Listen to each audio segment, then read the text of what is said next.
Olá, eu sou Rafael Martelo.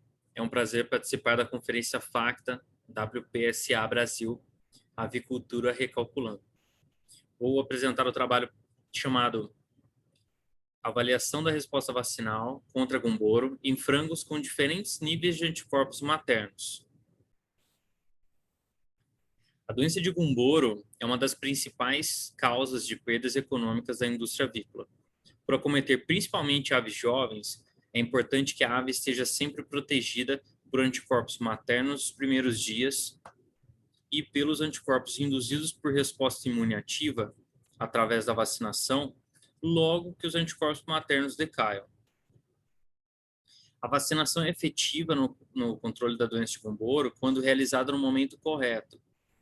Entretanto, deve-se levar em consideração os efeitos dos anticorpos maternos nas primeiras semanas de vida e como eles interagem com os antígenos vacinais. Assim, a gente reduz a janela imunológica. Nos dias atuais, a vacinação contra a doença de Gumboro é realizada na maioria das vezes ainda no incubatório, com diversas tecnologias de vacinas. Dentre as principais tecnologias, podemos citar as vacinas de imunocomplexo, que contém a combinação do vírus vivo ativo atenuado de Gumboro a anticorpos específicos.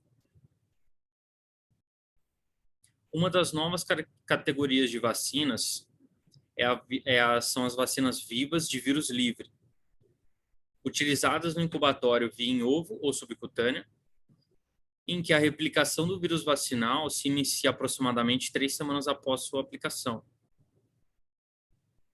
A categoria dessas vacinas de novíssima geração é chamada de imunocomplexo natural. O objetivo desse trabalho foi comparar as respostas imunes induzidas pelas vacinas vivas de imunocomplexo convencional e as vivas de vírus livre contra a doença de Gumboro, relacionando os achados de biologia molecular e sorologia em pintos com diferentes níveis de anticorpos maternos em duas diferentes regiões do Brasil, assim como os desafios de campo para a doença de Gumboro. O estudo foi realizado em duas diferentes regiões do Brasil, Sudeste e Nordeste, no ano de 2020. Foram selecionados 8 granjas de frango de corte, 4 na região Sudeste e 4 na região Nordeste, para acompanhamento e avaliação conforme a vacina utilizada nos lotes. Em 2 granjas da região Sudeste e 2 da região Nordeste foram alojados lotes vacinados com a vacina de imunocomplexo convencional, a cepa W2512, e em 2 granjas da região Sudeste e 2 da região Nordeste, os lotes foram vacinados com vacina de imunocomplexo natural, cepa MB. Para as análises sorológicas, foram colhidas aproximadamente 20 amostras de sangue, nas idades 1, 18, 24, 32 e 41. E as amostras foram submetidas à análise sorológica para Gumboro, através da técnica de ELISA indireto, utilizando o kit IDEX.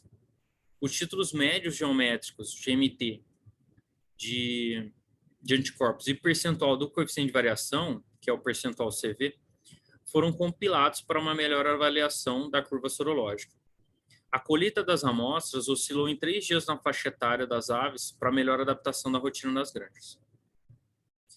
E para as análises de biologia molecular, as amostras foram colhidas com auxílio do FTA-CARD e enviadas ao laboratório em pools de 5 órgãos.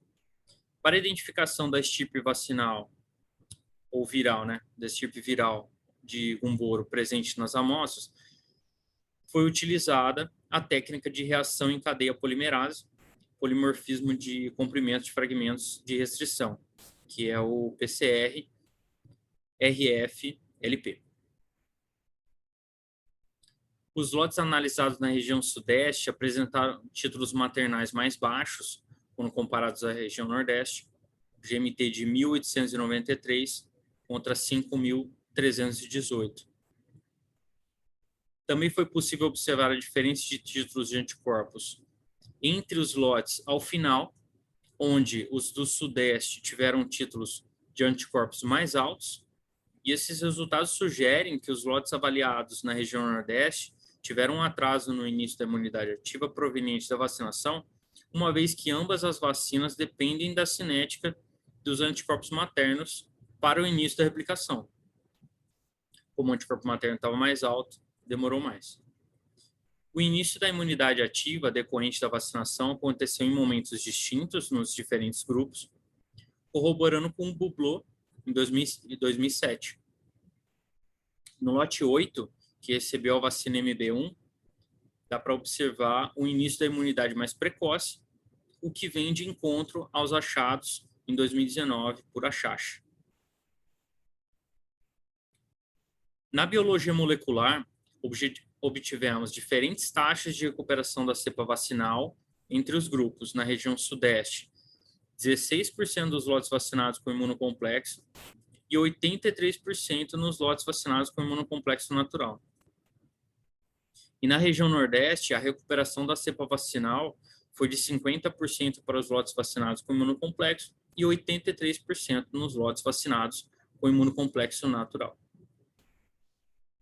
Nos lotes da região sudeste, houve recuperação das cepas variantes GM15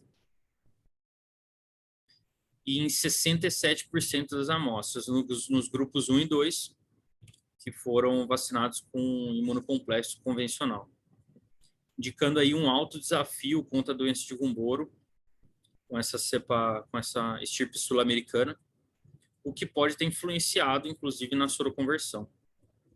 A recuperação da estirpe vacinal Fibro-MB, do grupo 11, descrito também ali no gráfico, corrobora com o observado por Achache em 2019, onde encontraram a colonização da bursa de Fabrícios mais precoce quando comparados a vacinas de imunocomplexo convencional.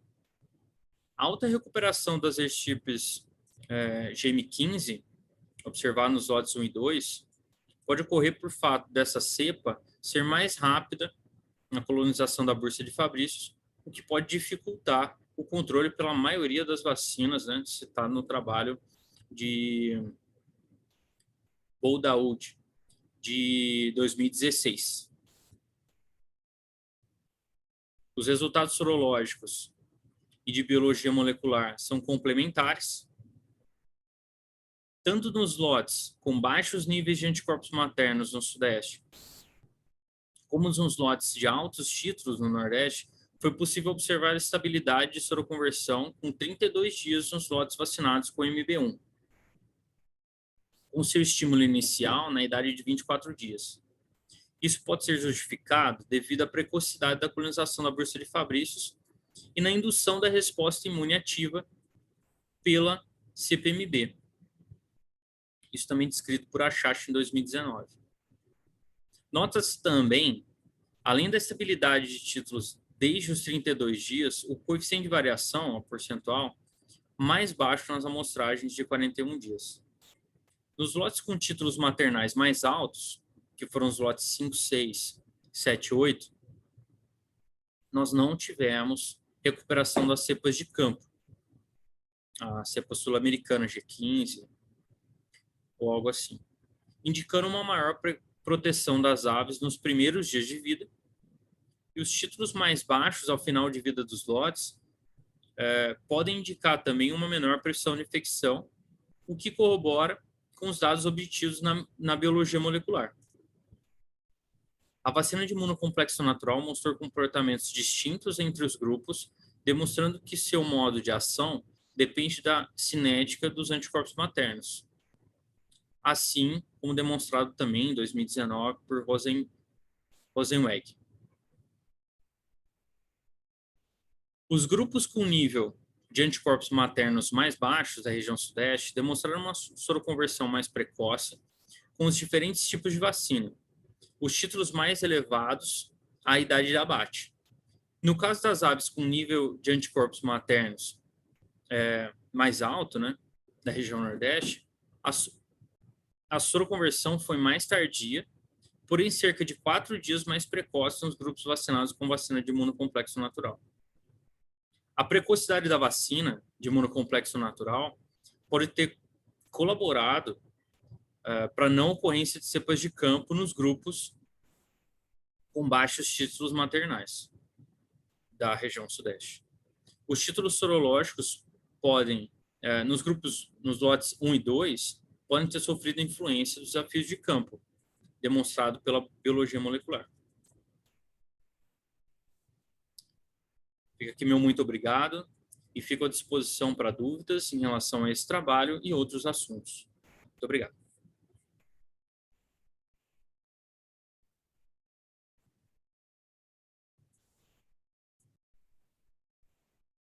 Cara, quanto tempo que deu, será, hein?